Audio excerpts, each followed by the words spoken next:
어제 얘기했던 것처럼 우리가 1강만 들고 가도 돼.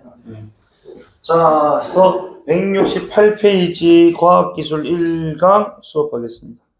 그래서 일단 뭐 1강은 우리가 뭐 늘 봐왔던 뭐 식물, 생물, 그래서 뭐 원리 과정 입각해서 정리만 잘 해주시면 되는데 뭐 2강이 조금 어려워요. 어쨌든 간에 1강 한번 읽어봅시다. 자, 과학기술 지문은 다시 한번 말씀드리면 원리와 과정이야. 이제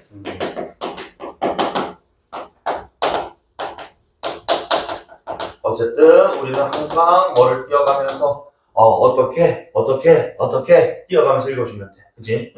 자, 1문단은 봐요. 자, 식물은 공기 중 이산화탄소에서 얻는 탄소와 산소를 제외하며 나머지 대부분의 영양 원소를 어디에서 얻는다고? 흙에서 얻는다고.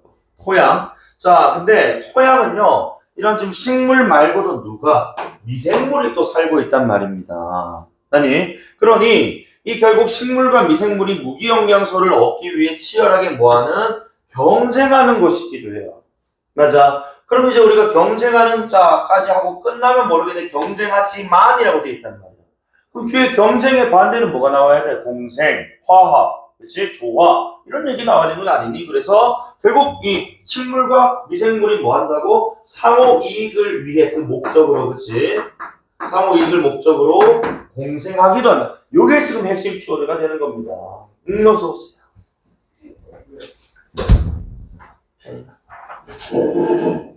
자, 그래서 공생하기도 한다. 그래서 식물은 탄수화물과 같은 유기양분을 미생물에게 공급. 그러니까 식물은 뭘 주냐면은 탄수화물과 같은 유기양분을 미생물에게.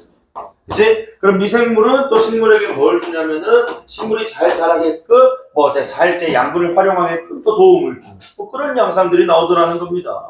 그러면 이제 자 여기서 동훈아 이제 이렇게 자 공생을 한다 뭐 유기양분 준다 양분을 혀가지고 활용할 수 있게 도와준다 이게 머릿속에 뭔가 좀 구체적으로 떠올라 그 과정이 안 떠오르잖아. 그러니까 뭘 어떻게 그렇게 도와주는데? 그지? 어떻게 구체적으로 탄수화물 주고 이제 양분을 활용할 수 있도록 도움을 주는데 이게 떠올라야 돼. 과학기술 항상 하우야. 맞지?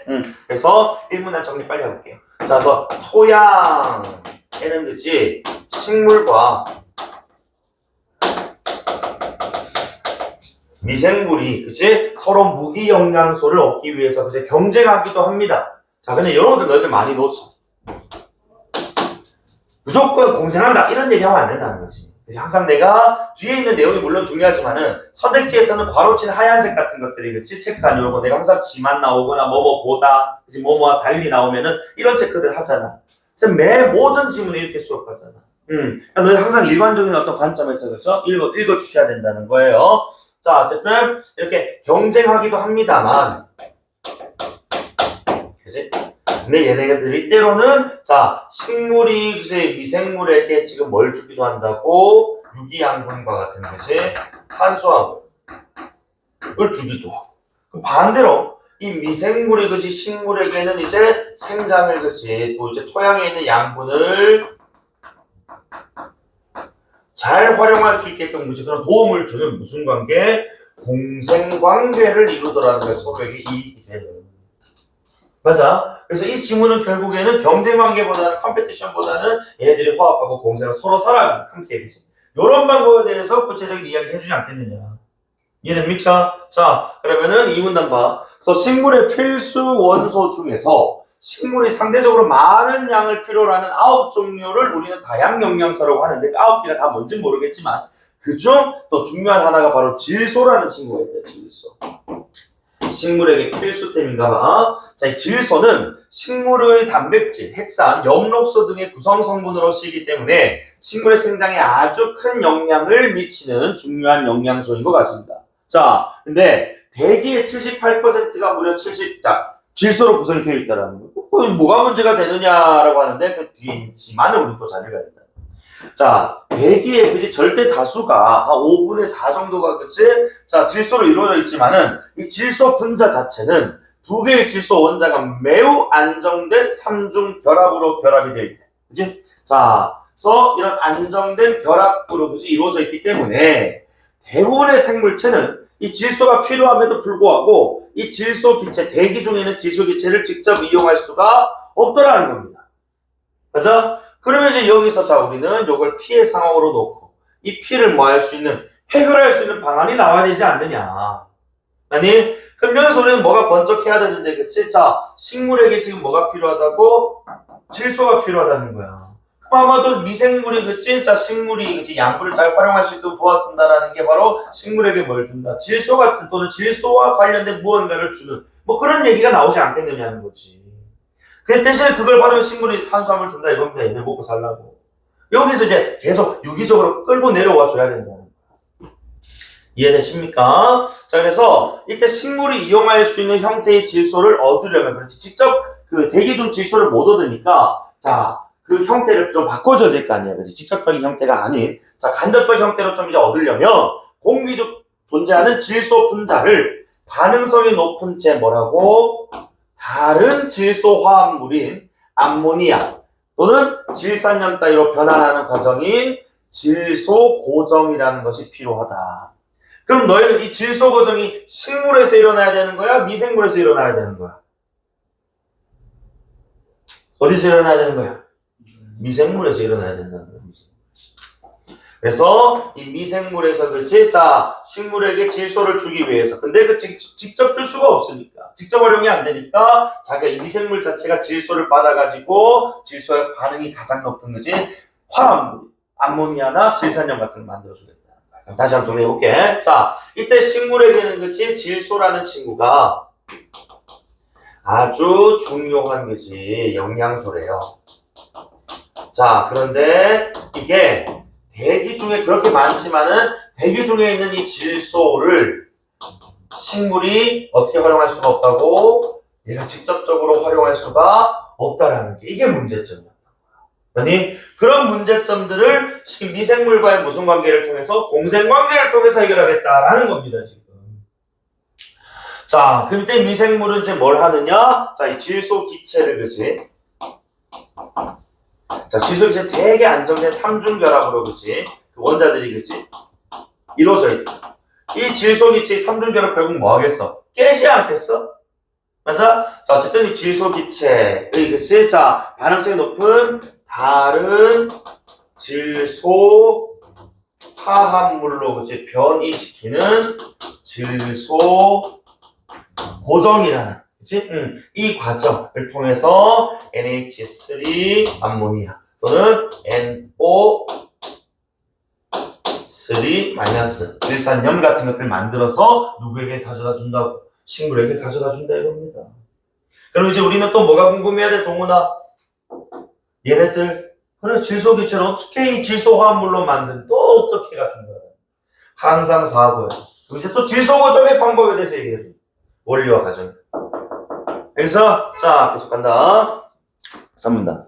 자 일단 자연 상태의 질소 고정은요 이 주로 생물학적 질소 고정에 의해서 이루어지는. 이어서 말하는 생물학적이니까 결국 뭐야? 저기서 말하는 생물학적. 주체는 누구야? 누구? 미생물. 그치? 미생물의 미가 이 작은 거잖아. 미시할 때 그 미잖아. 작은 생물. 맞지? 그러니까 생물학적 관점에서 그치? 미생물이 하는 거구나 이거는 이렇게 읽어야 된다 얘들아. 이해되니? 자, 그래서 이는 질소 고정 그래서 자 봐봐 세균 이 세균이 바로 뭔데? 세균이 뭔데? 미생물. 그래. 그래서 질소 고정 미생물 질소 고정 세균이 가지고 있는 질소 고정 효소라는 게 있는데 우리 효소라는 거 이제 우리 화학식에서 많이 촉매 역할을 많이 합니다. 촉매는 반응을 그지 이렇게 뭐야 촉발시키는 거지 그런 자 그래서 질소가 환원된다라는 거 질소가 이제 뭐 되는 거야 이렇게 다른 질소 화합물로 바뀌는 거 어쨌든 간에 그럼 이제 다시 질소 고정 세균이라는 거지 미생물이 질소 고정 효소를 통해서 질소 따위를 질소 화합물로 바꿔주는 거. 요걸 우리는 질소 고정이라고 부르겠다. 위에서 했던 얘기랑 비슷하네요. 좀 더 풀었을 뿐입니다. 근데 여기서 이제 이것을 이제 누가 하느냐를 조금 더 상세하게 설명했다고. 이것은 누가 한다? 질소 고정 세균이 하고 이 질소 고정 세균은 뭘 가지고 있다고? 질소 고정 효소를 지니고 있다고. 그치? 그래서 이 효소의 촉매 반응을 통해 질소 기체를 화합물로 바꾼다. 여기까지 되시죠? 쭉 연결인 거야. 자, 그 다음에 질소고정 효소는 철 단백질과 자, 몰리브덴 철 단백질이라는 또 두 개의 성분으로 구성이 된대요. 자, 이렇게 찢으면 항상 문제가 나올 수밖에 없거든, 그치? 자, 철 단백질이 있고, 그 다음에 몰리브덴 철 단백질이 있대요. 아이고, 용어도 길기도 길다. 제가 잤으면 뭘 이렇게 되게 표현할게. 자, 어쨌든 자, 이렇게 두 가지로 구분할 수 있는데, 근데 둘 중 하나만으로는 촉매 활성이 나타나지 않으니까 요 두 가지가 모두 뭐야? 활성화돼야 된다 이거야.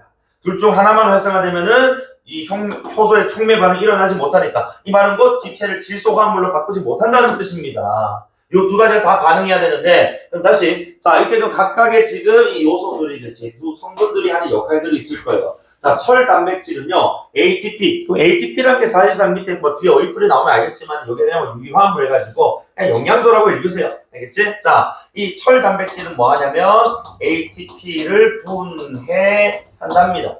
그래서, 자, ATP를 분해하게 되면 우리가 에너지를 얻게 된대요. 맞지? 자, 서 분해하면 에너지를 얻게 되고, 그런 에너지를 통해서 몰리브덴 철 단백질에다가, 자, 그 에너지를 활용해서 뭐 한다고? 몰리브덴 철 단백질에다가 전자라는 걸, 우리 전자 뒤에도 나오겠지만 어쨌든 간에 이 전자를 공급해 준다는 거야. 그지? 그러면 이 몰리브덴 철 단백질은 공급받은 전자를 통해서 얘가 구체적으로 지금 뭐 하는 거야?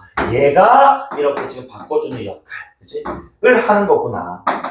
전자가 결국 이제 몰리브덴 철 단백질이, 그지? 힐을 하게끔 도와주는, 그지? 또는 활성화시키는 그 무언가, 촉매라고 봐야 되겠네. 그래서 요건 이제 몰리브덴 철 단백질이 이렇게 질소기체를 다른 질소 화합물로 만들어준다. 요 과정인 거지. 철 단백질로부터 시작해서 쭉 이렇게 간다. 이해되나? 자, 그러면서 결국 전자로 질소기체를 환원시켜 다시 뭐 만든다고? NH3, 암모니아 만든다고요.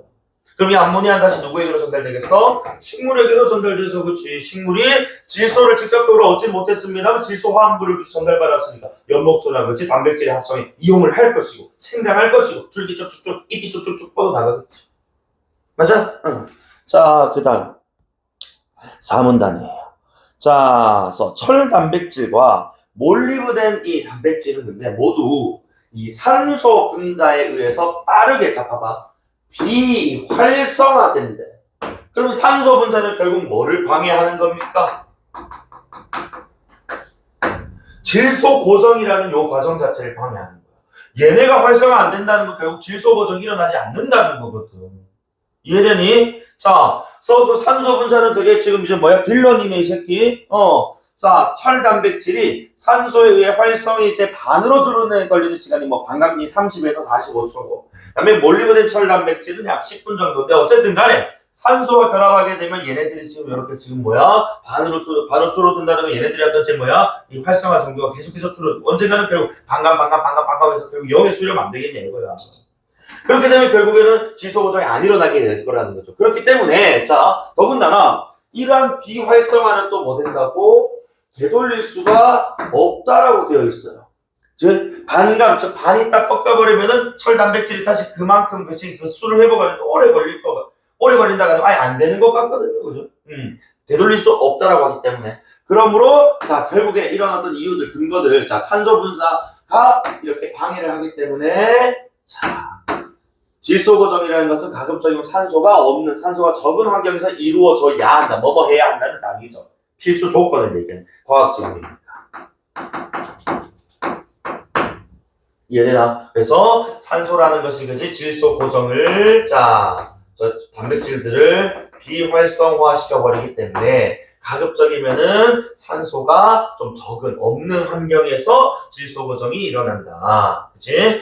자, 그 다음에 다음 문장을 보니까, 그런데 자, 요 문장이 좀 이제 나는 중요하다고 보거든. 그래서 여기 지금 우리 기억, 아마 인덱스 매거진 요 문제는 내가 지금 바로 풀 건데, 자, 질소 고정에는 아까 우리 이제 이 에너지가 필요했었어. 에너지가, 그치? 그 에너지는 아까 우리 철 단백질의 ATP를 분해해서 얻었었는데, 어쨌든 많은 양의 에너지가 필요한데, 이 에너지는 산소 분자가 존재할 때 효율적으로 작동하는 뭐에 의해 세포호흡 과정을 통해 생산돼. 그러니까 쉽게 얘기해서 이 세포호흡 과정을 통해서 지금 뭐가 이 ATP를 분해할 수 있는 것 아니냐 이거야. 그래서 뒤에 ATP 개념 한번 보세요. 결국에는 이제 이 분해될 때 발생하는 에너지가 생물체 생명 활동에 사용된다라고 하는데 이게 지금 세포호흡 과정을 얘기는 하진 않습니다만 이 에너지를 우리가 어떻게 얻었냐면 ATP를 분해해서 얻었단 말이야. 그럼 결국에 이 에너지는 그치 ATP로부터 얻은 에너지인데 결국 세포 과정을 통해서 그치 생성되므로 결국에는 ATP와 관련된 어떤 활동일 것이다. 그러니까 요 ATP를 분해해야 되는 ATP에는 또 뭐가 필요하다? 산소가 충분해야 된다는 거야.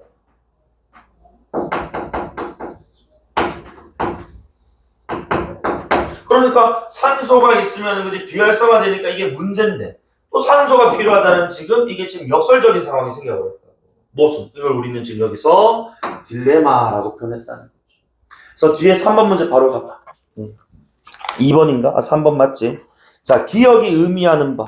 결국에는 질소 고정에 쓰이는 에너지를 ATP를 통해서 얻으려면 분해해서 얻으려면 산소가 필요한데 산소가 너무 많으면 산소가 있으면 뭐 한다고? 질소 고정이 안 된다고. 단백질들이 비활성화되니까. 그 정답 몇 번이니? 그게 3번을 가는. 이해되나? 에너지 얻으려면 산소가 필요한데 활성화하려면 산소가 많으면 안 된다. 그지? 그래서 3번이다. 바로 나오는 겁니다. 그래서 이런 기호화된 이 문장 문제는 이유, 추론 문제이기 때문에 해당 단락에서 충분히 처리가 가능하니 바로 와서 읽어주시면 좋습니다. 아시겠습니까? 자, 어쨌든 그래서 이게 지금 일종의 지금 문제 상황. 이 산소라는 놈이 이것이 지금 문제를 일으키면서 결국에 이 산소가 지금 필요하냐 필요하지 않냐. 산소가 필요하긴 할 거거든, 에너지를 만들려면. 그래서 지금 나오는 게 바로 자, 이 P. 딜레마를 P로 잡았을 때 이걸 해결하기 위해서 다양한 생존 전략들을 이제 생물체들은 찾을 겁니다. 그때 그 생존 전략이 바로 무엇이다? 질소 고정 세균의 하나인 뿌리옥 세균과 콩과는 콩 종류 이제 콩 부류의 식물의 공생이 바로 그 딜레마 상황을 해결하는 대표적 방법. 그러면은 저 지금 이 세균과 식물, 즉 미생물과 식물의 지금 이제 이 과정에서 산소가 없어도 뭐 할 수 있다? 에너지를 만들 수 있단 말이야. 근데 지금 우리 무슨 얘기냐면 내가 잘못 들었어. 지금 우리 계속해서 미생물이 지금 질소를 그지 식물에게 주는 그 과정을 얘기했단 말이야. 공생이라면 내가 받은 게 있으면 또 누군가 줘야 되고, 이제 내가 준 게 있으면 누군가에게 받아야 되는 거라고. 그럼 너희들 머릿속에 번쩍해야 되는 게 지금 아직 식물이 미생물에게 탄수화물 주는 과정은 얘기를 안 했단 말이지. 그럼 여기서 적어도 산소가 없이, 이 미생물이 에너지를 만들 수 있는 이유는 식물이 주는 뭐 때문이라고?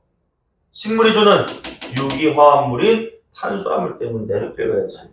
이미 나는 머릿속에 그려져야 된다. 이해되니? 정보량이 많은 지문일수록 이렇게 정리해가면서 읽어줘야 된다고요. 재작년 수능에서 밑줄로 좀 쳐가면서 요약해가면서 읽으라고 독서론에서 얘기했잖아. 내가 1월부터 얘기하고 있어. 정보량 많고 어렵다 싶으면은 이렇게 하셔야 돼요. 알겠지? 자, 그래서 이제 4문단 한번 가보죠. 자, 5문단. 그래서 질소고정 세균의 대부분은 일단 토양에서 질소고정 세균이란 결국 이제 뿌리옥 세균을 지금 얘기하는 것 같은데 지금 미생물 일단 대부분의 이 세균들을 일단 토양에서 독립생활을 합니다.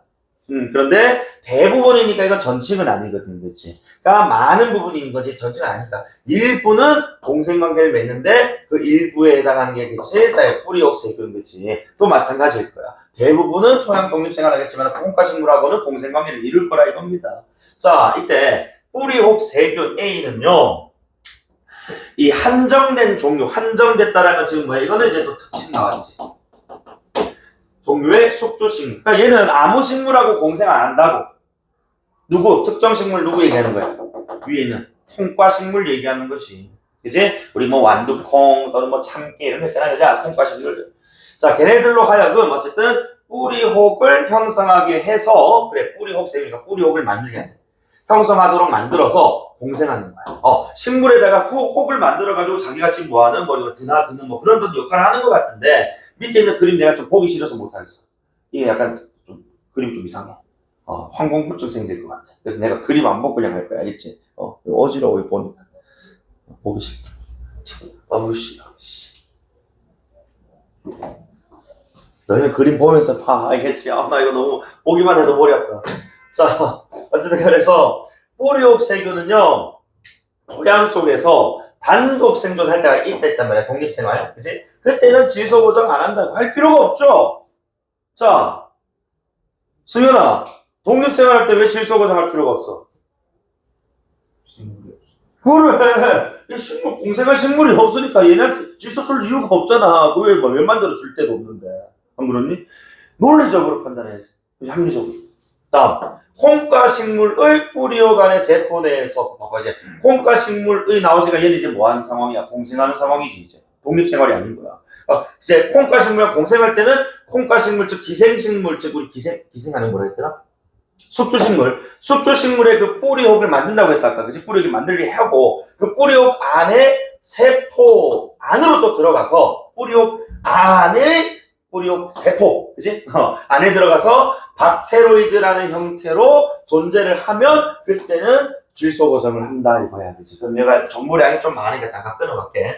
자, 우리 미생물인 경우에, 그치? 질소 고정 세균, 요 친구가 지금 보니까, 인덱스 A라고 돼가지고 뿌리옥 세균이라고 지금 얘를 들어가고 있어, 그치? 자, 얘는 어쨌든 간에 콩과 식물하고 공생관계를 취하는데, 어쨌든 자, 이 뿌리옥 세균이 지금 이제 자, 독립적 생활을 할 수도 있지만은 이렇게 콩과 식물하고 공생관계를 취할 수도 있다고 했어. 어쨌든 독립적 생활을 할 때는 질소 고정하지 않습니다. 줄 이유가 없으니까. 그런데 공생관계, 즉 콩과 식물에 그치 이제 뭔가 좀 줘야 된다면 이때 뿌리옥을 만들도록 해요. 그치? 그러면은 그 식물 안에 뿌리옥이 생기게 되고 그 뿌리옥 내의 세포에 뭐로서 기생한다고? 박테로이드. 박테리아가 세균이잖아, 그치? 그래서 박테리아라는 이 세균이 이제 박테로이드라는 어떤 형태로서 그치 이렇게 바뀌어서 들어가나 보네. 그치? 그래서 뿌리옥 세균이 그치 이렇게 박테로이드의 형태로 자 형성 존재할 때에만 질소 고정을 실행하더라는 겁니다. 이해됩니까? 질소 고정 실행한다고 위에 있는 그 내용을 했으니까. 자, 그리고 이때 뿌리옥 세균은 다시 ATP를 생산하는 거, ATP를 분해를 해야 에너지를 얻을 거 아니야. 그치? 그러니까 박테로이드는 그치 뿌리옥 세균은 ATP를 생산하는 데 필요한 대사 연료인 자 별표 탄수화물을 누구로부터 받는다고? 식물로부터. 그치? 그래서 이 콩과 식물은 뿌리옥 세균에게 아까 우리 이미 1문단에서 얘기했었거든. 그치? 탄수화물을 그럼 이 탄수화물을 통해서 그죠? 콩과 식물이 이렇게 주는 이 탄수화물 요것을 이용해서 뭘 만든다고 결국 자 ATP를 생산 뭐 없이 산소 필요 없이 그치? ATP 생산해낼 수 있다.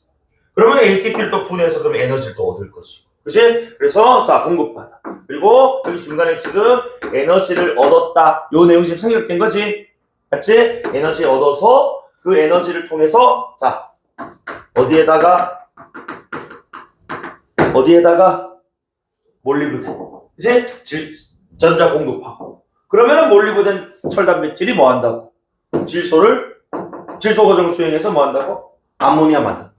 그럼 그 암모니아를 또 누가 콩과 식물에게 또 준다. 계속 주고받는 거야. 맞지? 요 얘기예요. 이해됩니까? 그래서 ATP 생산. 그래서 어쨌든 산소가 필요하지 않고도 그치? 콩과 식물로부터 탄수화물을 얻어가지고 ATP 생산. 그리고 ATP 생산 이후에는 분해하고 에너지 얻고 전자 공급해서 얘가 질소이체를 다른 질소 화합물로 만들어서 또 전달하고. 되나? 그리고 6문단 한번 보세요. 자, 콩과 식물은요. 그래서 뿌리옥 세균과 화학적 신호를 주고받으면서 아까 우리 뿌리옥 세균이 콩과 식물에게 뭐 하도록 만들었다고? 뿌리혹을 만들도록 시켰었어. 그치? 그래서 뿌리혹을 형성 만들게 돼. 여러분 그림을 딱 보면서 보면 되는데 내가 그림 못 띄우겠습니다. 미안해. 자, 어쨌든 이렇게 콩과 식물의 뿌리가 뿌리혹 세균을 끌어들입니다. 먼저. 끌어들이기 위한 먼저 신호를 보내게 되면 그럼 이제 토양 속에 있는 뿌리혹 세균이 뭐 한다고? 먼저 시그널을 보내면은 그에 반응을 한단 말이지. 그치? 그래서 뿌리털에, 그 식물의 뿌리털에 결합을 하는 거예요. 그치? 자, 그래서 이것도 모두 순서대로 말씀드리면 일단은 콩과 식물이 먼저 시그널을 보내. 그치? 자, 야, 너 붙어라. 나 지금 질소화합물 필요하다. 하면 그치? 얘가 지금 어디에 붙는다고? 그래, 오케이, 알겠어. 너 뿌리 지금 어디 있니? 그래서 뿌리털에 결합을 해요. 맞나? 자, 결합하고, 그럼 이제 뿌리혹 세균이 뿌리 피층의 세포 분열을 촉진시키는 어떤 물질, 뭔지 모르겠지만은, 자, 뿌리 피층, 뿌리에 붙어가지고, 그치? 뿌리의 세포 분열을 촉진하는 물질을 방출해버립니다. 그러면 여러분 그림 한번, 첫 번째 그림 보면요, 그치? 뿌리털의 끝이 어떻게 돼? 살짝 굽지? 맞지? 살짝 꼬리처럼 테일처럼 말려있잖아요. 그치? 첫 번째 그림에. 말리고, 세포벽의 일부가 분해되어서 세포막이 합임되면서 뭐가 만들어진다고? 간단한 관 형태인 감염사라는 것이 형성되더라는 거야. 이해돼? 저 감염사 있죠? 그림상 찾았죠? 내가 못 띄어서 미안해. 너 이거 보고 너무 충격적이지 않더나? 나 처음 보고 약간 소리쳤어. 너무 징그럽잖아. 어쨌든 자, 뿌리털, 자, 들어가서 세포분열 촉진하는 물질을 분비시켜. 그치? 방출해. 그러면은 결국 자, 나머지 다 좀 치우고 바로 감염사 얘기할게. 감염사라는 것이 형성된다 이거야. 아니? 자, 그러면은 감염사는 뿌리의 피층을 관통해서 계속 안으로 자라나가는 거야. 그림 보시면 계속 파고 들어가거든. 자, 이를 통해 세균이 이제 식물 어디로 최종적으로 뿌리 털에 아까 결합했었거든. 그러니까 감염사를 통해 이제 완벽하게 어디로? 뿌리 내 안으로 들어간다고 했어. 맞아? 왜냐면 아까 우리 뿌리털 세균이 어디서 자라났냐면은 이제 우리가 이 박테로이드가 그지? 어디서 자라났냐면은 결국에는 뭐야? 세포 내에 존재한다 했었거든. 그 세포 내로 들어오면 이제 뿌리하고 그치? 그리고 그 뿌리 안에 뿌리 세포로 들어가야 될 건 아니냐. 그 과정을 또 상수라는 거야. 그럼 결국 이 과정의 끝은 또 뭐가 나오겠어? 박테로이드 나올 수밖에 없거든. 가볼까? 자, 어쨌든, 자, 그래서 세균이 식물 뿌리로 들어가게 된 감염사를 통해, 그럼 감염사에 있던 세균은 피충이 이제 세포의 세포질로 들어가. 그치? 그리고, 자, 거기 들어가서 질소호정을 수행하는 뭐로 바뀐다고? 별표, 박테로이드로 발달하는 거야. 그치? 뿌리 내에 들어가게 되면, 뿌리 세포 질로 들어가게 되면서 최종적으로 우리가 공생에서 우리 뿌리혹 세균이 뭐로 바뀌어야 된다? 박테로이드로 바뀌어야 되잖아. 박테로이드 바뀌는 게 바로 어디? 이 세포질에서 바뀌더라. 이해되나? 그리고 세균에 감염된 피층과 내초의 생장이 계속돼서 하나로 합쳐져 어쨌든 최종 뿌리혹이라는 것을 그렇지 만들게 되더라. 형성하게 된다. 콩가십니다. 자, 그리고 뿌리혹은 식물로부터 양분을 공급받고 질소 화합물을 식물 전체에 내보내기 위해 자, 이건 이제 목적이야, 목적. 자, 원분을 공급받고 내보내기 위한, 그치? 자, 어쨌든 이거는 공생을 위한 거겠지. 주고받음을 위한 뭐를? 뿌리 중심의 관다발 기둥으로 관다발 조직을 발달. 이 관다발 조직은 결국 뭐겠어? 소품 창고겠지, 그치? 통로. 맞아? 그래서 뿌리혹이 이제 관다발 조직을 만든다. 이 관다발 조직에서 뭐가 일어난다고? 양분 활용하는 탄수화물 주고받는 이런 과정들이 일어난다. 오고감이.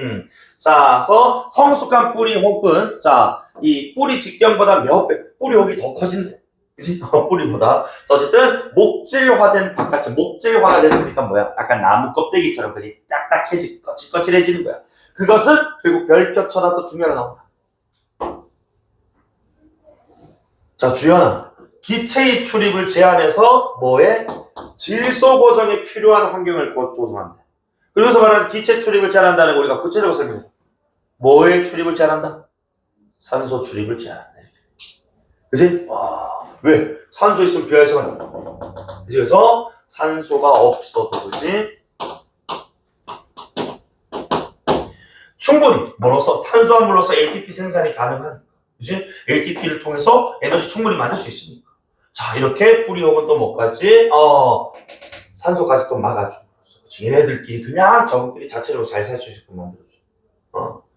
자, 그래서 내가 그 뭐 유튜브 뭐 식물도감인가 무슨 생물도감인가 그 유튜브 보니까 자기가 이제 유리관에 유리 뭐제 그 약간 케이스 같은 거에 흙을 그냥 물도 한 번 안 주고 1년 동안 이렇게 방치 완전 밀폐시켜가지고 방치를 해놨는데 그 안에서 미생물하고 식물이 자라는 걸 1년 그 이후에 뭐제 찍어놓은 영상 내 본 적이 있거든.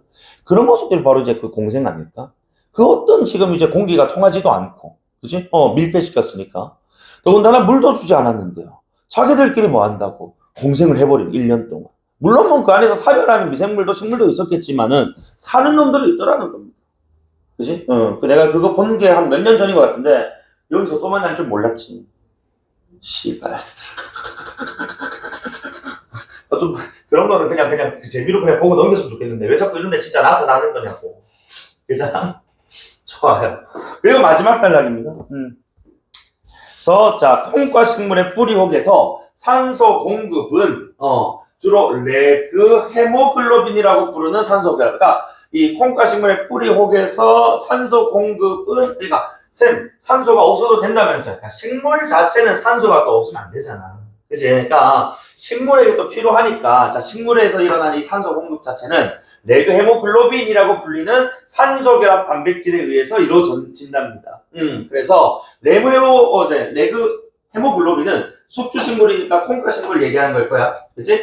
콩과 식물이 만들어내는 거지 미생물이 만들면 안 된다고. 미생물하고 산소하고 결합하면은 비활성화 일어나니까 안 된단 말이야. 그치? 그래서 숙주식물이 콩과 식물이 만들 것이고 박테로이드에 감염된 이 숙주세포 안에 얘도 존재하는 거야. 그러니까 산소와 같이 존재하긴 하는데 자, 호흡 중인 세균의 세포로 산소 수송을 또 도와주는 기능. 그러니까 얘네들 철 단백질과 같이 자, 이 몰리브덴 철 단백질이 산소와 결합하게 되면 비활성화 일어나는 건 맞긴 한데 이 지금 미생물도 살려면 산소가 많이 없어서는 또 안 된다는 거지. 이런 것들도 이제 누가 콩과 식물이 숙주식물이 만들어서 또 산소를 조금 공급도 해준다는 겁니다. 그러니까 탄수화물 외에도 이 식물이 미생물에 뭐야? 그래 너 산소 조금 필요하잖아.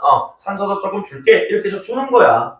이제 근데 요때 주는 산소는 비활성화까지는 유도하지 않아야 된다는 거지. 적어도. 알겠어? 그래서 산소도 주긴 줍니다. 자, 어쨌든 산소성도 도와주는 기능을 한다. 자, 그러면서 이로 인해 박테로이드의 산소 농도는 질소 고정에 필요한 ATP와 환원력을 제공하기 위한 충분하면서도 너무 많지 않은 그치? 자, 활성화되지 않게끔 자, 적당한 수준을 유지하는 그 농도가 딱 이렇게 만들어지더라는 겁니다. 어쨌든 지금 여기 이 숙주 식물이 또 보니까 자, 뭐도 하냐면은 그 헤모글로빈이라는 산소 생성하는 산소 결합하는 단백질이라는 게 있대. 근데 이 친구가 또 이제 숙주식물에서 만들어지면서 어쨌든 이제 미생물에게겠지 산소를 또 이렇게 운반하는 또 역할도 한답니다. 산소 수송을 또 도와준대. 그치? 산소 수송해서 어쨌든 산소 들어가더라도 그 농도가 그치? 적절히 그 농도가 유지되게끔 이렇게 만들어줌으로써 얘네가 공생을 한다. 이렇게 마무리했습니다. 이해됩니까? 자, 그러면은 문제 한번 풀어볼 건데요. 1번 문제는 뭐 전개 방식 묻는 문제라서 정답인 2번하고 넘어가겠습니다. 그래서 질소 고정에 필요한 조건들, 그지? 그 다음에 충족하는 콩과 식물과 뿌리옥 세균의 사례, 구체적 사례 설명해 줬고요. 정답 2번입니다. 다음 2번 문제인데요. 2번 문제, 자, 1번 선택지에서 뿌리옥 세균은, 자, 내가 이런 내용 확인하는 문제 같은 경우에 또 비문학 지문들은 주어를 잘 봐야 되거든요, 얘들아. 뿌리옥 세균이 주어야 지금. 자, 박테로이드로 변화까지 좋아. 이제 공생하는 건데. 근데 레그 헤모글로빈을 합성한다. 레그 헤모글로빈을 합성했던 건 주체가 누구라고? 세균이 아니고 미생물이 아니고 식물이었잖아. 그치? 그러니까 이건 주어가 잘못됐죠. 맞지? 그래서 정답은 바로 1번 나오거든요. 오케이? 자, 적절하지 않은 것이었기 때문에 그리고 서로 교환하면 서로 이익을 얻는 이게 공생. 그치? 그리고 대기중 질소를 직접 사용할 수 없기 때문에 질소 보정이 필요했고, 필요성. 4번에 질소는 식물의 여러 필수적인 어떤 영양소 중 하나다, 9개 중 하나다라고 설명했고요. 다음에 뿌리옥 세균은 식물과 공생하지 않고 아까 뭐라고? 단독으로 독립적으로 살 수도 있습니다. 그렇지? 자, 그 다음에 3번 아까 했으니까 넘어가고요. 자, 4번 문제 한번 볼까요? 자, 4번 문제 보시면 지금 A와 B를 비교하라고 하는데 A가 지금 우리 뿌리옥 세균이거든. 너희들 지금 선택지 구성 봐봐. A는 그리고 B는 이런 식으로 지금 구분되어 있잖아. 그럼 이런 것들 지금 B를 함께 같이 볼 이유가 전혀 없다고요. A만 가지고 먼저 소거를 해도 상관없다고요. A 봐봐. 자, 1번에. 자, A는 즉 뿌리옥 세균은 뿌리 피층의 세포 분열을 촉진하는 물질, 이제 분열 촉진 물질 분비합니다. 그 다음에 2번. 자, 뿌리옥 세균은 식물과 양분 교환을 위한 통로가 아까 우리 누구였어? 통로는 관다발.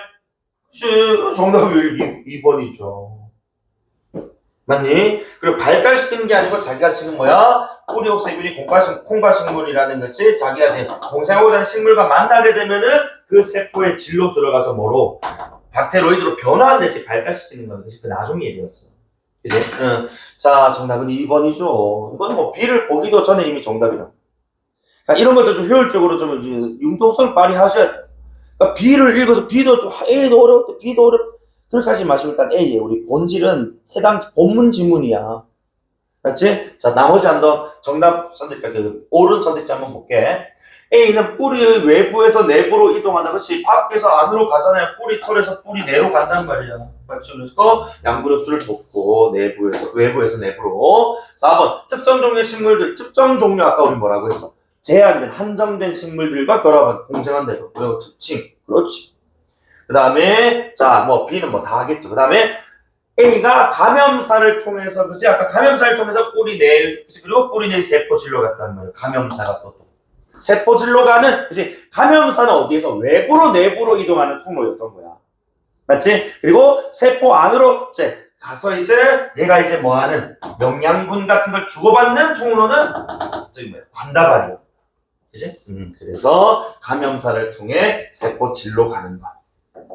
이해됩니까? 오케이.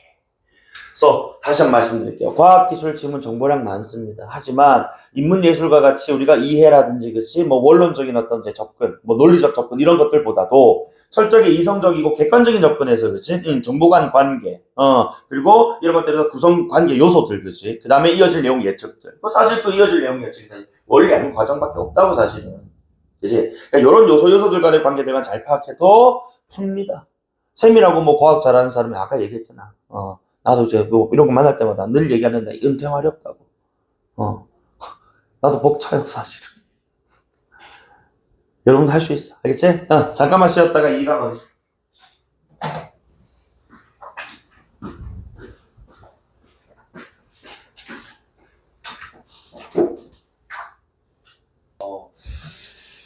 이 강 난이도가 그렇게 만만하진 않은 것 같아요.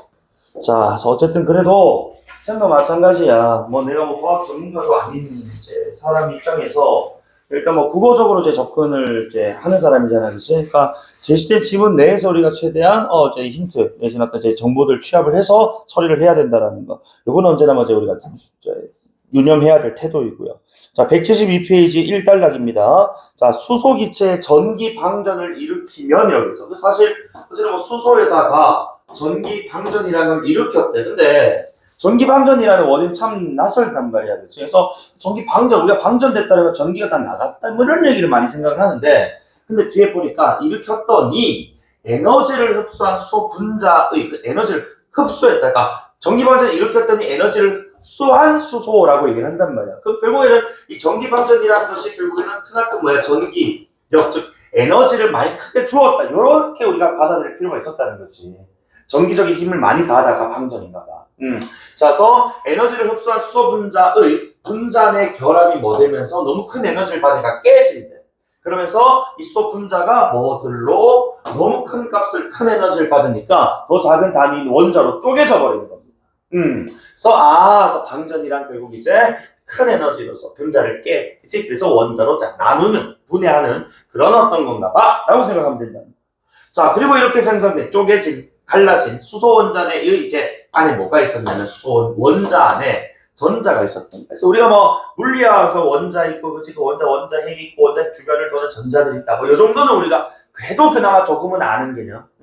자 어쨌든 전자가 들뜬 상태가 된대. 자 들뜬 상태 뒤에 어휘풀이 되어 있겠지만은 이 들뜬 상태라는 표현은 사실 우리가 많이 나왔던 개념이에요. 그러니까 말 그대로 에너지 그 값이 뭐야 높아지는 거야.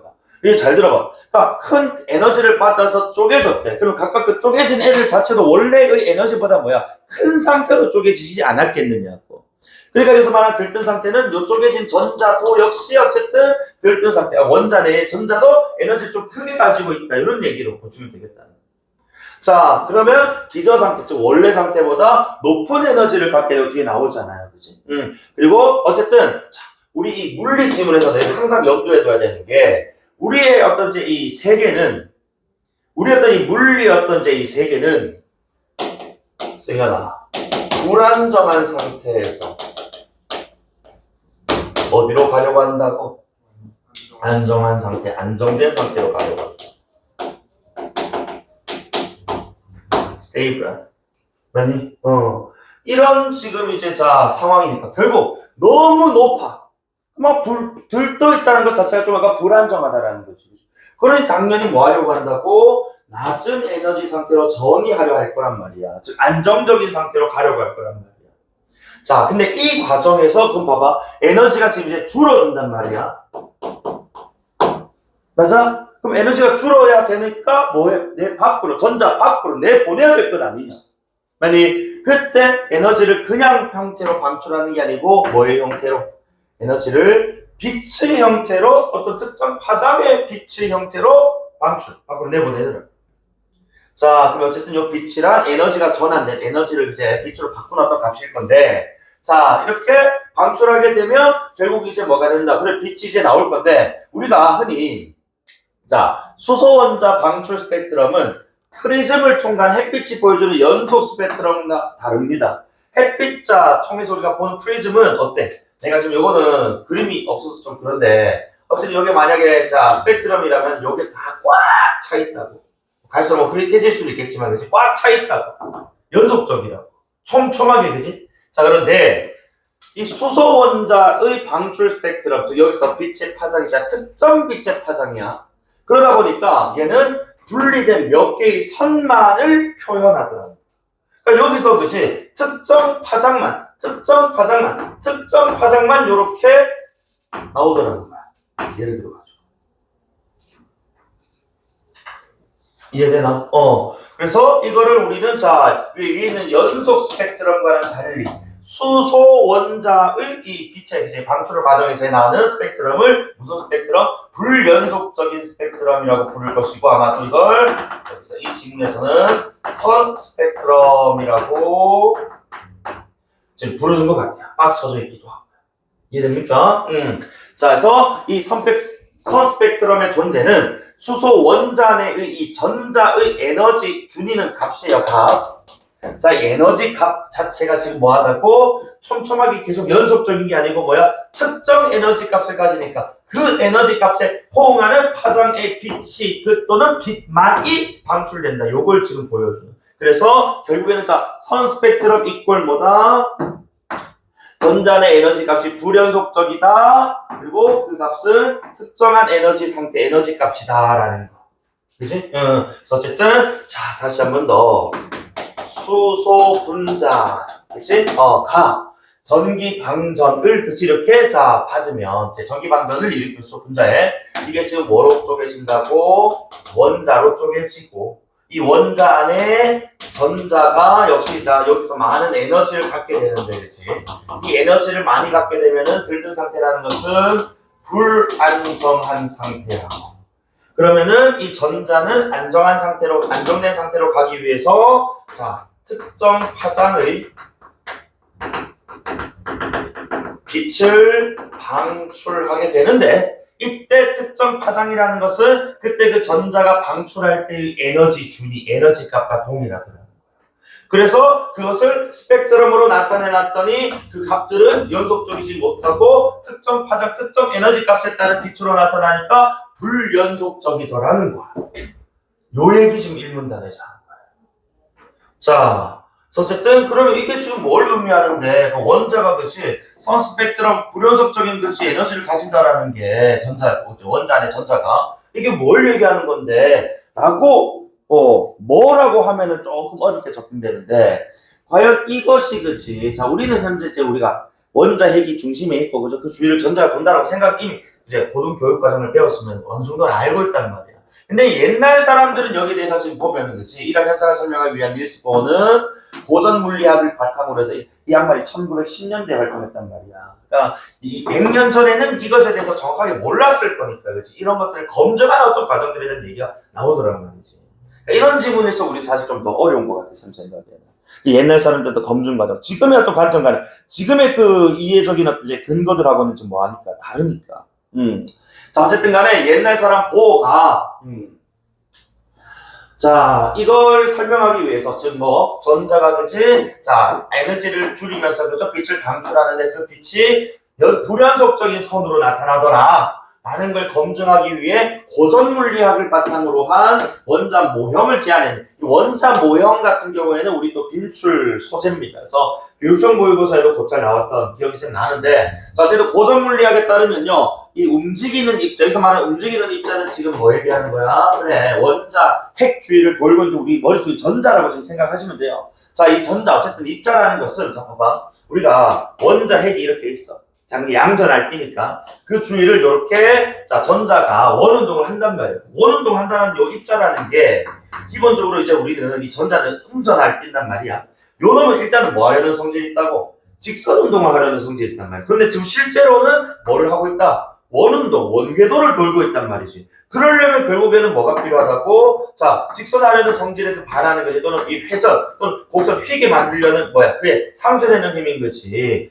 이 지금 원의 중심으로 향하는 힘도 필요하더라는 거야. 원의 중심으로 향하는 힘은 결국 우리 지금에서 뭐라고 표현하냐면 음과 양의 결합. 결국 뭐야? 인력으로 표현하는 거야. 인력.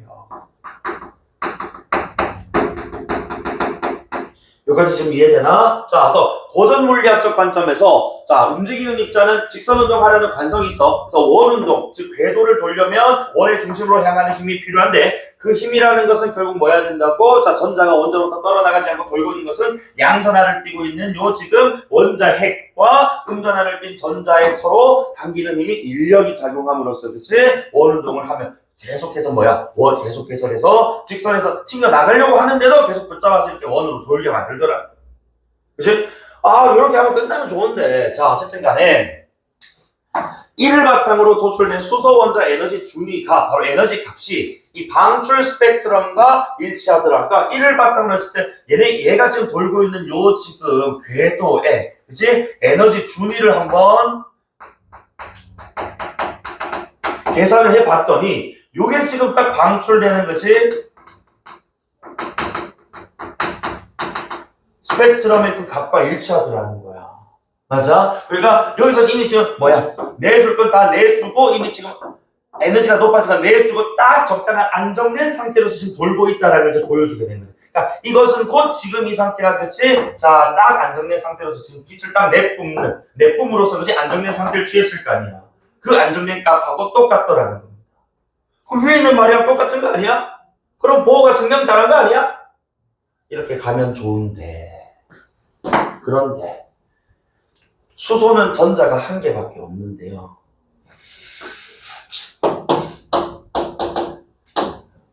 어떤 특정 원자들은 전자를 몇 개, 여러 개 가지고 있다.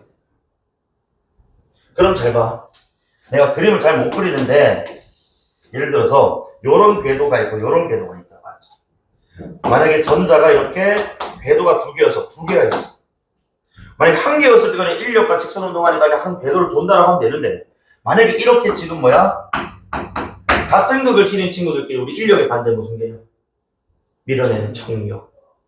요때는 얘네가 지금 원 운동을 하는 게 이해가 해석이 안 되는 거예요. 특정한 에너지 준위, 안정적 상태로 그것이 계속 도는 그것이 증명이 안 된다.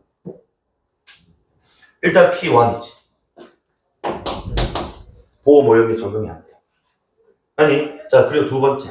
자, 전하를 띤 입자의 전하란 양전하, 음전하 전기적 성질을 가진 입자의 지금 뭐야? 가속도 운동. 그래서 우리가 물리학을 배울 때 속도와 속력은 기본적으로 비교가 좀 돼야 된다. 속도는 뭐를 전제? 방향을 전제하는 거지. 그지? 속력은 방향을. 근데 자 여기 위배되는 문제까지 생겼다. 자, 그러니까 요 지금 가하고 또 인덱스 매겨져 있기 때문에 요거는 선생님 지금 바로 한번 자 3번 문제를 한번 볼게요. 자 3번 문제 한번 봅시다. 3번 문제에 따르면 이런 얘기를 하고 있어. 자 고전 물리학에 따르면요. 자 전하를 띤 입자는 가속도 운동을 할 때 빛의 형태로 에너지를 외부에 방출한. 오케이 좋아. 그래 그럼 어쨌든 고전 물리학에 입학을 해서 에너지 방출하는 거 그지? 그 얘기랑 다를 바 없지 않아? 그런데 봐 전자가 원자핵을 중심으로 일정 만약에 원운동을 한다면 전자의 속력이 일정하더라도 계속 지금 뭐야? 속력 자체는 일정하더라도 계속 뭐 한다고? 방향이 바뀐다. 속력은 일정하지만 뭐가 달라진다고? 방향이 변한다. 속도가 바뀐다. 지금 속도가. 아니 그러니까 결국 이 속도가 변한다는 것은 가속도 운동 아니냐. 그러면은 이 가속도 운동, 가속도의 어떤 원리에 따라서 결국 이 가속도 운동쯤 계속해서 에너지가 커질 거란 말이야. 이 운동하는 과정에서 생기는 이 전자들 운동할 거야, 그지? 그 에너지를 또 뭐 하게 될 거라고? 또 추가적으로 빛의 형태로 방출해야 될 거라는 거야. 그러면 그럴수록 계속 뭐야? 에너지를 자꾸 이제 계속 내주면서 자기는 계속 뭐 된다고? 계속 뭐 된다고? 계속 원자핵에 가까운 쪽으로 돌게 될 거란 말이지. 결국 다시 미안하다. 원자 속 그 전자의 운동 에너지가 감소할 수밖에 없다고. 왜? 방출해야 되니까. 빛의 형태. 그럼 이 말인즉슨 요 궤도가 아까 우리가 이 전자가 지니고 있는 에너지 준위라고 했거든. 그 에너지 준위가 뭐 한다? 유지가 안 된다 또는 줄어든다라는 말로 유지될 수 없다. 이걸 줄어든다라는 말로 설명하는 2번 선택지가 정답이다라는 거죠. 그러니까 보호의 말에 따르면 저 지금 궤도는 바뀌면 돼, 안 돼? 안 된단 말이지. 근데 고전 물리학의 가속도 운동의 법칙 원리에 따르면은 저게 지금 궤도가 바뀌면서 그렇지. 언젠가는 원자에게 잡아먹게 돼. 그러니 이거는 문제다. 그래서 어쨌든 자, 그 첫 번째. 자, 그래서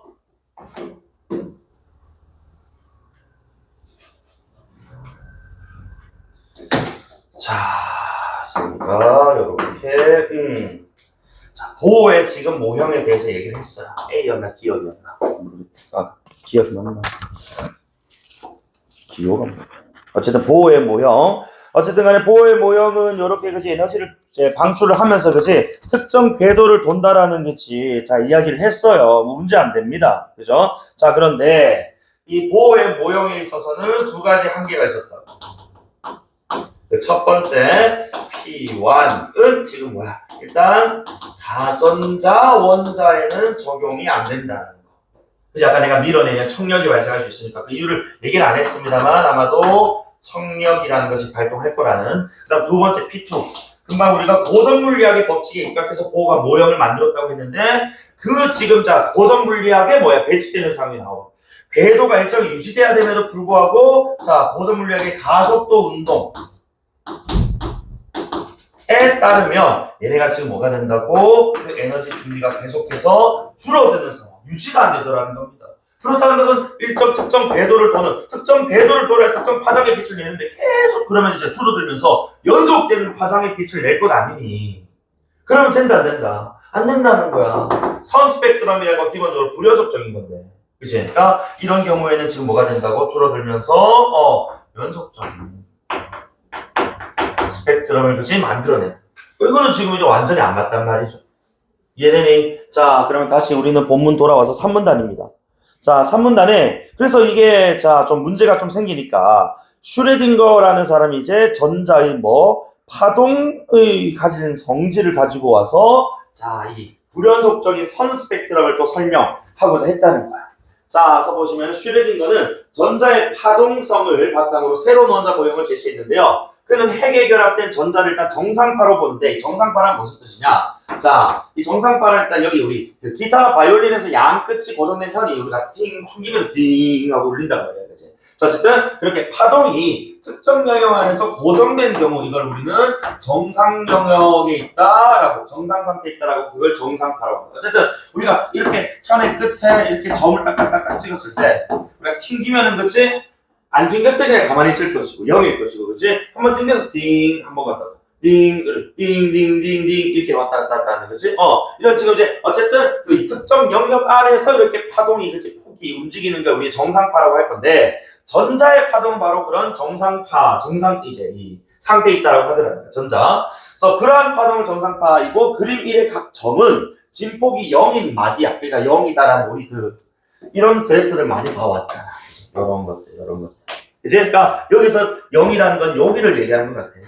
그렇지? 마루와 골인데 어쨌든 간에 마루 볼 필요 없고 어쨌든 진폭이 0이다라는 건 여기입니다. 자, 그래서 양 끝의 마디가 고정되어서 파동이 2분의 1 파장의 정수배로만 나타난다. 요거 우리가 나타내면 2분의 n배 이렇게 나타난다는 거야. 그럼 봐봐. 만약에 한 번 진동하면 그치 뭐가 된다고? 2분의 1, 즉 0.5. 그치? 한 번 더, 그럼 두 번이니까 2분의 2에서 1 파장. 그치? 그 다음에 세 번 하면은 2분의 3에서 1.5. 내 소수로 표현할게. 그럼 봐봐. 그럼 여기 지금 0.5와 1과 1.5 사이에 지금 블랭크가 생긴단 말이야. 연속이야, 불연속이야? 불연속. 아니, 그래서 파장으로 나타내니까 그래 불연속성 설명이 가능하더라. 즉 정상파로 가정하고 2분의 1, 즉 2분의 n배씩 그지 늘어난다는 걸 우리가 가정하니까 파장이 불연속적이다. 그래서 선 스펙트럼이 나타나는 이유를 파장의 불연속성에서 그치 기인했다. 전자도 파장이다 이런 얘기를 하는 거야. 자, 그래서 슈레딩거는 이런 가정을 바탕으로 와 머리 아파 양자역학이 지랄하는데 양자역학 너무 어렵게 생각하지 마세요. 어쨌든 간에 파장으로 접근을 해서 그치 전자가 불연속적인 그치 파장의 빛을 방출한다는 것을 입증했다. 이렇게 읽으시면 돼요. 자, 그리고 밑에 또 3차원 뭐 이 지랄 하는데 걱정하지 마. 자, 어쨌든 이거 이런 얘기. 자, 입체 공간에서 전자의 위치를 나타내는 좌표가 있다라고 하자. 그걸 우리가 함수로 나타내는데 x, y, z. 그래서 이걸 파동 함수라고 부를까요? 수소원자의 파동 함수. 그런데 하이젠베르크라는 사람의 불확정 원리. 사실 이 사람은 과학에도 나오고 인문에도 나오고 철학에도 나오는 사람입니다. 불확정성이라는 건 결국에 어떤 입자에 우리가 위치 그리고 운동을 함께 나타내는 것은 안 된다고 되어 있어요. 위치를 알면 운동량은 엄청나게 크거나 작은 어떤 무언가일 것이고 운동량을 안다는 것은 위치를 좀 모르는 그런 상황이에요. 즉 파동함수를 통해 전자의 정확한 움직임은 알 수, 그러니까 위치는 알 수는 있어도 움직임은 저렇게 알 수 없다. 자, 하지만 이 파동함수에다가 우리가 제곱값을 적용을 하면은 어떤 특정한 물리적 의미를 갖게 되는데 제곱값을 취하면은 그냥 연결만 해. 전자를 발견할 확률, 이 원자 내에서 전자 발견할 확률. 예를 들어서 점 1과 점 2가 있대. 자, 그래서 점 1, 점 2에서 각각 전자를 발견할 상대적인 확률은 두 좌표에 따른 그 함수, 이제 파동 함수 값을 제곱시켰어. 그래서 비율을 계산해서 즉 비교를 했더니 점 2의 함수 값의 제곱에 대한 점 1의 함수 값의 제곱의 비율이 100이더라는 거야. 그러면은 2하고 1을 비교했는데 그 지금 이제 비율이 100대 지금 1이랍니다. 1의 함수값이 좀 100이니까 1대 100인 거지. 맞아? 이 비율이 함수 제곱 씌었다는 거야. 이거 내가 적혀온 거고. 자, 1대 100이 나왔다면 1에서 전자를 발견한 확률이 점 2의 100배. 자, 1대 100이니까 그죠? 그 찾을 확률도 1을 찾을 확률이 100배 더 높다. 이런 얘기인 거야. 그러니까 이거를 지금 여기서 우리가 뭐 수학적으로 숫자를 넣고 계산하고 그런 거 시키는 거 아니니까 걱정하지 마시라고. 어쨌든 간에 지금 슈레딩거라는 사람이 지금 등장을 해가지고 양자역학적 모형이라는 걸 지금 내세우는데 이 양반은 일단 전자라는 것이 파동성이 있고 그 파동성에서도 정상파의 성질을 지닌다고 했다. 정상파라는 것은 기본적으로 2의 n배, 즉 2의 1, 즉 2분의 1의 정수배씩 증가하게 되기 때문에 얘는 지금 불연속적이다. 그러니 선 스펙트럼의 불연속성을 그치 이렇게 설명할 수 있는 건 아니냐. 그리고 자 여기서 지금 이제 이 전자의 위치를 또 파악을 하기 위해서 그치 이 하이젠베르크의 불확정성의 원리를 또 가져왔어. 사실 큰 의미는 없는데 위치와 움직임을 알 수가 없다. 그래서 우리가 위치만 우리가 알려면은 x, y, z 이 3차원 공간 좌표에서 이 함수의 제곱값을 구했더니 이것이 전자를 발견할 확률이 되는 것이고, 그치? 그리고 전자를 발견할 확률이라는 것은 만약에 두 점을 비교했을 때 또 뭐야? 비율에 따라서도 우리가 뭐 비교를 할 수 있겠더라. 뭐 이런 얘기까지 지금 나왔어요. 요거까지 내가 필기 안 할게요. 어쨌든 간에, 전자가 어디에 있는지 어디에 위치해 있는지를 알려면은 입체적인 파동 함수 같은 것들 또 활용해서 찾을 수 있다. 요런 얘기입니다, 지금. 그러니까 여기서 이제 우리가 이걸 뭐 이해하려고, 또 이게 지금 어떻게 문제가 될까? 이미 지레 겁먹고 그래버리니까, 그 다음으로 나아갈 수가 없었던 건데, 너무 신경 쓰지 않으셔도 됐다. 자, 핵심은 바로 그 다음 단락인 것 같은데, 쌤 생각에는. 자, 5단락. 따라서, 파동함수를 제곱해서 그림 2의 A와 같이 전자 확률 분포를 그릴 수가 있다. 그래서 아마 다음 페이지에 그림 아마 나와 있을 건데, 자, 이 그림에서 어떤 점의 농도는 그 점에서 전자를 발견할 확률을 표시한 것이다. 라고. 이때 전자를 발견할 확률은 핵에서 멀어질수록 감소한다. 라고 돼 있어. 일단 우리 그 그림 A부터 한번 보자는 거야. 너희들 아마 그림 보면 여기 좀 안에 이 원자 핵에 가까울수록 약간 좀 더 진한 음영이 되어 있을 것이고 갈수록 옅어져 있을 겁니다. 자, 이거 프린트상 좀 그렇긴 한데, 그래서 어쨌든 멀어질수록 그 에너지가 지금 감소한다. 에너지 주기가 작아진다라는 것은 방출되는 빛도 적어진다. 이런 뜻이겠지. 그치?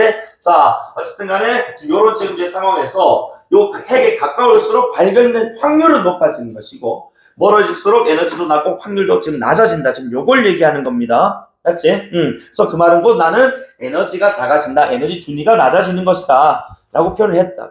그치? 자, 어쨌든 간에. 그래서 따라서 수소핵주의 공간이 그림 2의 A와 같이 만약 겹겹의 껍질로 쌓여 있다고 가정하면 각 껍질 속에서 전자를 발견할 확률은 그림 2의 B와 같이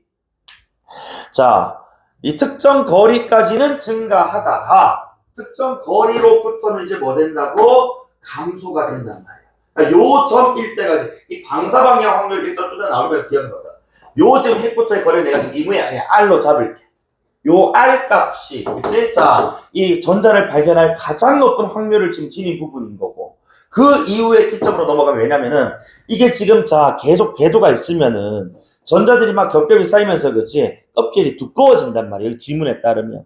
그러니까 껍질이 즉 밀도가 높아지니까 그 안에 들어가 있는 전자를 찾는 게 쉽지가 않다라는 뜻인 거예요. 그러니까 일정 부분까지는 그래도 핵과 가깝기 때문에 전자를 발견할 확률이 그래도 어느 정도는 카바를 쳐줬다고. 그래서 증가를 하는데 그 이후로부터는 계속해서 두꺼워지는 이 밀도 때문에. 그치? 그 이후에는 멀어질수록 또 발견할 확률도 떨어지고 껍질이 두꺼워지니까 확 떨어지는 거예요. 어쨌든 최고치를 찍고는 것이 확 떨어지는데 그 다음 문장을 봐. 왜냐하면 핵으로부터 거리가 멀어질수록 봐봐 전자 발견할 확률은 낮아지는데 각 껍질의 부피는 증가하기 때문에 요 지금 부피가 증가하는 것은 결국 껍질 속에서 전자를 발견할 확률이 즉 방사방향 확률, 즉 이건 전자 발견 확률이랑 똑같은 말로 좀 했어, 그지? 전자를 찾을 수 있는 그 확률이 이 껍질의 이 부피와 관련해서 그리고 이 거리와 관련해서 점차 증가폭을 보이다가 더 이상 거리가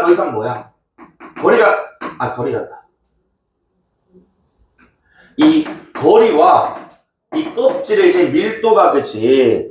각각 멀어지고 너무 두꺼워지니까 이제 더 이상 전자를 찾기가 좀 어려워지는 거지. 전자 발견 확률이 확 떨어지는 그런 상황으로 이어진다는 겁니다. 그러니까 요까지는 그럼 왜 올라가는데요? 요까지는 그래도 거리가 그래도 그렇게 멀지가 않았으니까. 그치? 그래도 거리가 그치? 껍질의 밀도보다는 좀 더 크게 관여를 했었으니까. 근데 이제는 요 최고점을 찍고부터는 요 두 개가 모두 이제 동시에 그치? 적용이 돼버려. 작용. 그러니까 확률이 확 떨어져 버려.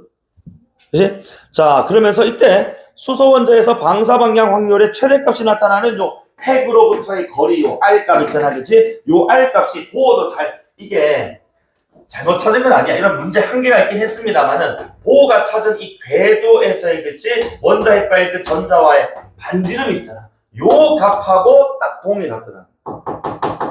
그러니까 보호의 한계는 어쨌든 간에 이런 P12와 같은 그치? 피존의 법칙이라든지 다른 어떤 원자에 적용이 안 된다라는 그런 한계가 있었지만은 궤도만큼 찾아낸 것만큼은 그게 정확했단 말이야. 맞지? 그리고 실제로 슈레딩거도 그 이후에 어제 추가적인 연구를 해봤더니 딱 여기까지가 그치? 딱 최고치를 찍는, 발견할 수 있는 확률이 최고치일 때 그 반지름이 보호의 반지름하고 똑같더라는 거죠. 그래서 야 이거는 결국에는 보호도 물론 뭐 한계는 있었지만 불연속적인 선스펙트럼이 나타나는 그런 원리를 이렇게 모형으로 잘 드러낸 것 아니냐 뭐 이런 얘기를 한 거라는 거죠. 물론 슈레딩거는 여기서 이거는 이제 우리 좀 평면 2차원적인 어떤 이제 이 모형이지만은 슈레딩거는 3차원적인 평면에 이제 얘기를 한 것이고.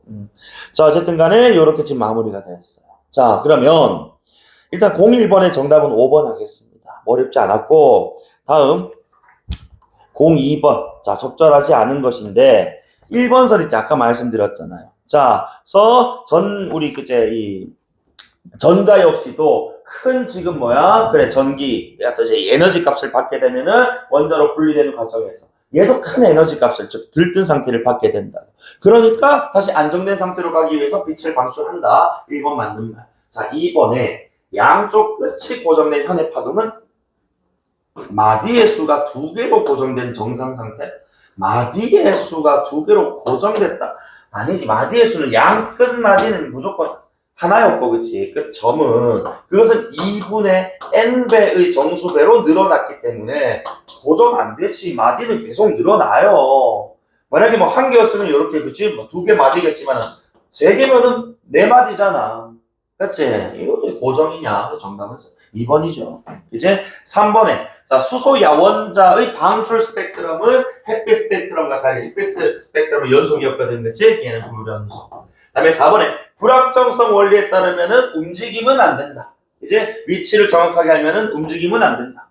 그다음 5번에 원자핵 주변 두 점에서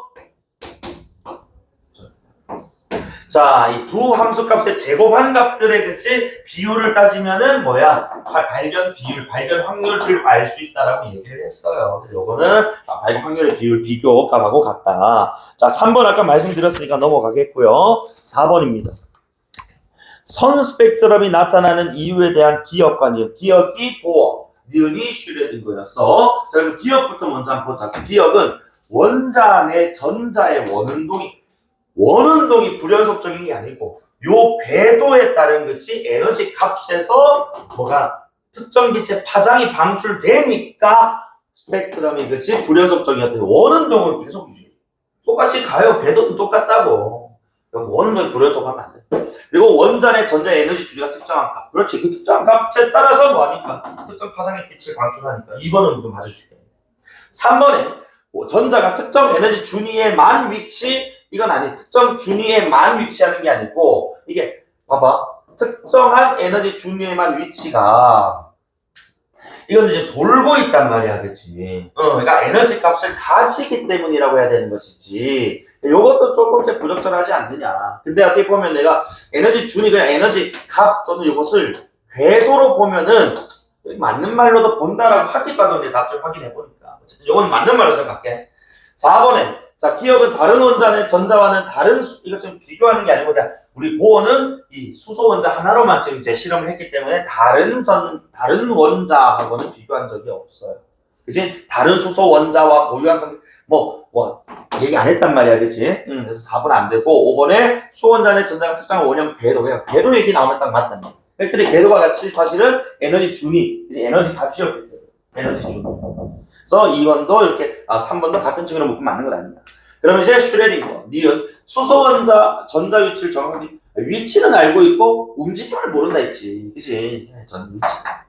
그다음에 3번에 수소 원자 전자 핵 사이 거리가 계속 거리가 변화한다? 아니야. 지금 얘는 지금 뭐 했다고? 전자가 정상파, 그치? 파동의 성질을 가지고 있으면서, 그치? 그러면서 2분의 n배, 즉 정수배, 2분의 1의 정수배로 늘어난다라는 것을 근거로, 그치? 불연속적 선 스펙트럼을 설명했는데 무슨 거리가 변한다는 말이 나와.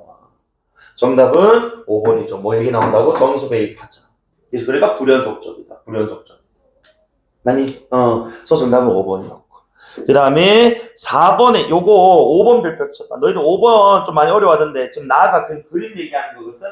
이게 지금 뭘 얘기하는 거냐면 결국에는 아까 우리 그 그림에 따르면 결국 이제 이 비그림 그 이제 전자 발견 확률이 최대치가 됐다. 그치? 그 그래프에서의 자, 요 지금 거리 있잖아요. 그치? 이 원자핵과의 거리. 요 거리가 요 거리하고 동일했다. 요거 얘기하는 거였거든. 보호가 발견한 원자핵에서의 그 전자와의 거리. 그런 점에서 4번 선택지. 슈레딩거 모형에서 방사 방향 확률, 즉 뭐야? 전자 발견 확률이 최대치일 때 그 에너지 준위, 즉 에너지 준위라는 건 결국 뭐라고? 전자와 핵 사이의 거리. 맞지? 전자의 궤도니까 결국에. 자, 그것은 곧 보호 모형에서 원형 궤도, 그치? 원자핵을 중심으로 궤도를 돌았을 때 그 반지름과 같다라는 말. 요거 얘기하는 거였어. 사실 어려운 건 아니었어. 말이 좀 꼬아서 나와서 그렇지. 이해되니? 정답 4번이고 뒤에 외국인 문제는 4번인데 이거 혹시 본인이 안 읽어봤으면 본인이 먼저 꼭 읽어보셔야 돼요. 또는 오늘 또 한 번 더 읽어봐도 돼요. 되게 어려운 지문이에요. 그래서 실제 뭐 수능에서 이런 정도 물리 지문이 나오진 않을 것 같고 내신에서도 학교 선생님들이 그렇게 이걸 막 어렵게 다른 어떤 보기를 가져와서 내기는 좀 내가 어려울 것 같거든. 그러니까 여기 나와 있는 원리라든지 지금 한계를 보완하고자 하는 방법, 그때 사용한 어떤 이제 파동성 뭐 이런 것들 있잖아요, 그렇지? 이런 것들을 이제 입각해서 좀 암기 좀 해주시면 될 것 같습니다. 오케이, 고생 많으셨고.